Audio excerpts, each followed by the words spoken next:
Hello kids, this is Mr. Whistler with your video lesson of the day, and today we're going to be talking about the Dred Scott case. We have a couple of vocab words, and the first one is secession, and this is a repeat word, so you should already know what this means. Official, to withdraw from the Union. When the southern states left the Union, as you can see from the picture here, caused the Civil War. Number two is states' rights. And the first one is the belief that the state governments are more powerful than the federal government. Or the belief that the states have the right to nullify federal laws that are unconstitutional.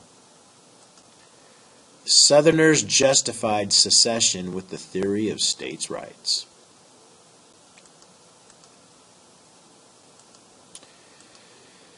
All right, after the Kansas-Nebraska Act, the Democratic Party split along sectional lines, meaning that the Northern Democrats left the party. Differing views on slavery started to destroy the Whig Party as well. So in 1854, anti-slavery Whigs and anti-slavery Democrats joined forces with Free Soilers to form the Republican Party of today. And they showed strength immediately. What I mean by that is they were able to get elected to various offices. In 1854, the Republicans won control of the House, meaning that there were more Republicans elected to the House of Representatives than Democrats. So since they controlled the House, they had more votes. They also won control of several state governments.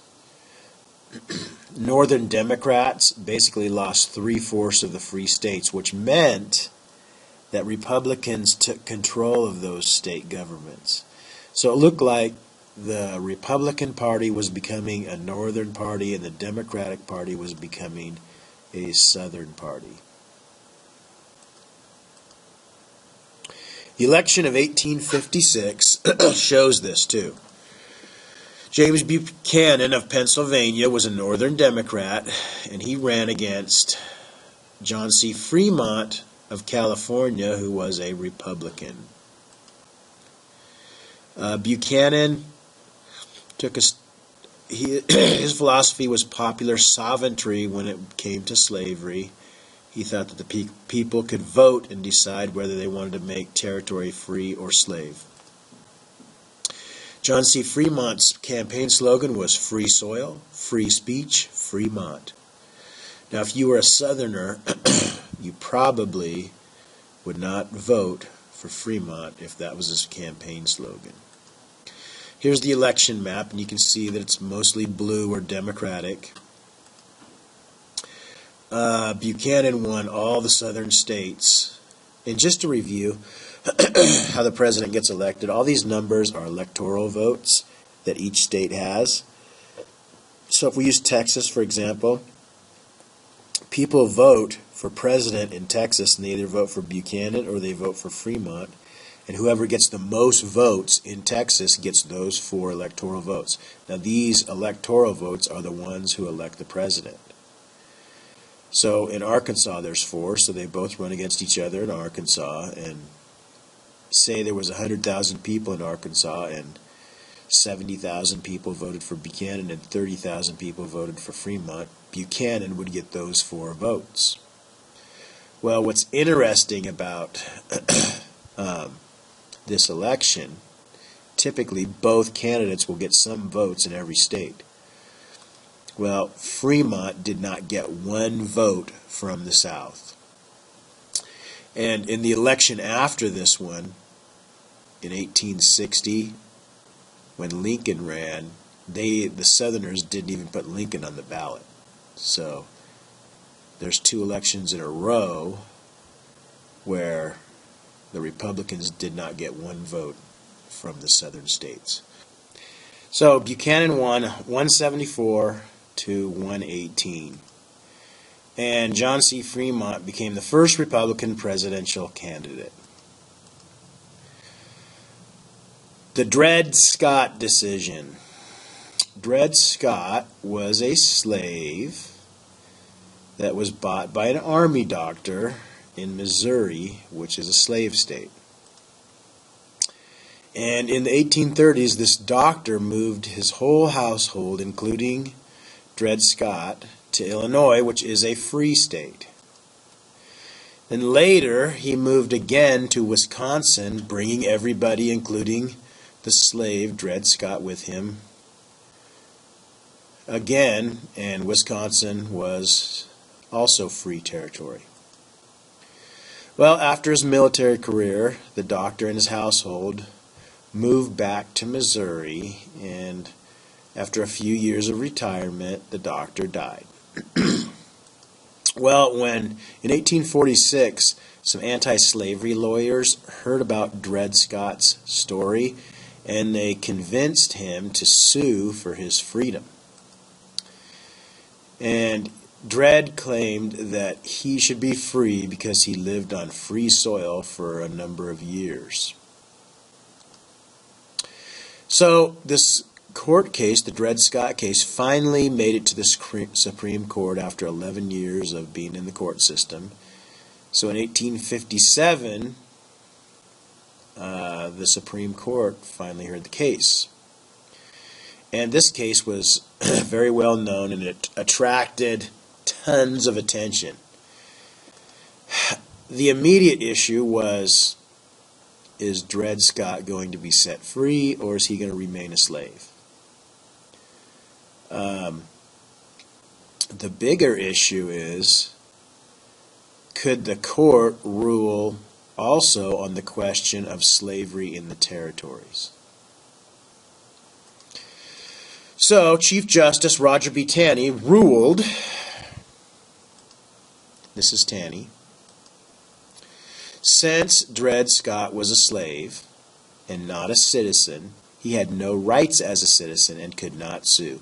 So right there, Dred Scott lost his case. And Taney could have stopped right there, but he didn't. He went on. So this was a pretty big case. It was a landmark court case. Since the slaves were purchased by their owners, they are property. And the Fifth Amendment prohibits Congress from taking away property without due process of law. Therefore, Congress had no power to prohibit slavery in any territory. Now, this was huge, because for 40 years, the Missouri Compromise had prohibited slavery in territory above the 3630 line. So he just basically canceled the Missouri Compromise. Because of this, the Missouri Compromise is unconstitutional and therefore void and canceled. So, for 40 years, the Missouri Compromise was the law, and you could have no slaves above the 3630 line. That territory was free. And then after this landmark Supreme Court decision, this landmark court case, where they ruled that, where they established that slaves were indeed property, it made the Missouri Compromise unconstitutional.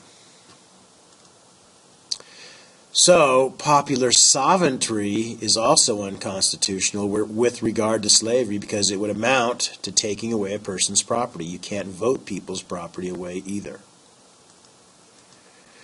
Taney ruled that the Constitution protected slavery, and this is exactly what the South had been saying all along. So the decision divided the country even more. The North were outraged. They called this the greatest crime ever committed in the nation's courts. The South was elated. They were happy. And they thought, this is what we had said all along. So Dred Scott case was a landmark decision of the Supreme Court because two reasons. The case nullified the Missouri Compromise and made clear that the Constitution protected slavery as property. Here is an excerpt of the Taney's decision. Upon these considerations, it is the opinion of the court that the act of Congress, the Missouri Compromise, which prohibited a citizen from holding and owning property of this kind in the territory of the United States north of the line therein mentioned, is not warranted by the Constitution and is therefore void. So, based on the quote, why were many Southerners pleased by this decision of the Supreme Court? Answer: restricting slavery was unconstitutional and slaves were property protected by the Constitution. All right, here is your notebook. On the left side, you're basically going to write all these bullets, and it's basically an outline of the Dred Scott story. At the bottom is the result of the Dred Scott decision. The Dred Scott decision nullified the Missouri Compromise and made it clear that the Constitution protected slavery. On the upper right, you guys are going to create a newspaper headline. And remember, newspaper headlines are like wide, big letters. And, you know, Dred is freedom is dead, or something like that. Some kind of a catchy headline. It might just be Dred Scott loses, or the South wins, or something like that. So make up a headline, and then I want you to draw a picture that goes with this headline from someone of the North or someone from the South and their reaction. So you really need to be able to see their face, and it needs to be big enough that we can see their expression. No stick figures on this. So if they're from the North, then they're probably going to have a mad expression on their face, and if they're from the South, they're probably going to have a happy one. Now on the bottom writing portion, I want you to do an internet search and find out what happened to Dred Scott. How old was he when he died? Where did he die? Where was he buried? And did he ever become free? You can add a few more things in there too, but explain what happened to Dred Scott.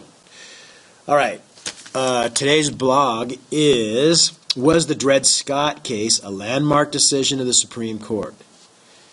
And the answer is the Dred Scott case was a landmark decision because it nullified the Missouri Compromise and made it clear that the Constitution protected slavery. All right, get your blogs done and get your notebooks done. Have a great day, kids.